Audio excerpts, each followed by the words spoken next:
In this video, we will go over the steps required to start an LLC in the state of Minnesota.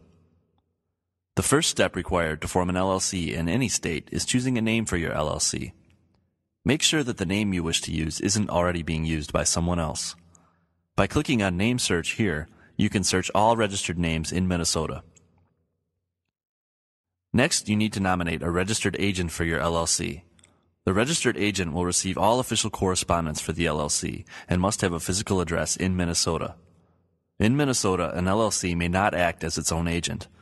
We recommend using a registered agent service such as the one provided here. Click here to learn more about registered agents. You'll also need to file the Articles of Organization. Minnesota is one of the few states where you can file online. Simply go here and start the process. Alternatively, you may also print out this form and then mail it to this address. Minnesota, unlike most states, makes having an operating agreement mandatory for single-member LLCs. Click here to download our free sample operating agreement. After filing your LLC, you will need to acquire an EIN, an Employment Identification Number. The EIN is used to identify a business entity for tax purposes and can be considered a social security number for the company. It's provided by the IRS free of charge. You can apply for an EIN online here. You may also print out this form and mail it in or apply by phone. Once you have the EIN, you will need to file for state tax registration. Click here to determine your state's tax obligation.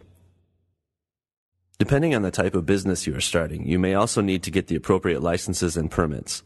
The U.S. Small Business Administration provides a free, comprehensive guide for helping businesses find the required federal, state, and local licenses and permits. When you have formed your LLC and you wish to hire employees, there are certain obligations you will need to meet. These include verifying the eligibility of the potential employee to work in the U.S., withholding income taxes, and providing workers' compensation. Click here for more detailed information on employee requirements. This concludes our tutorial. We wish you the best in your LLC formation endeavor.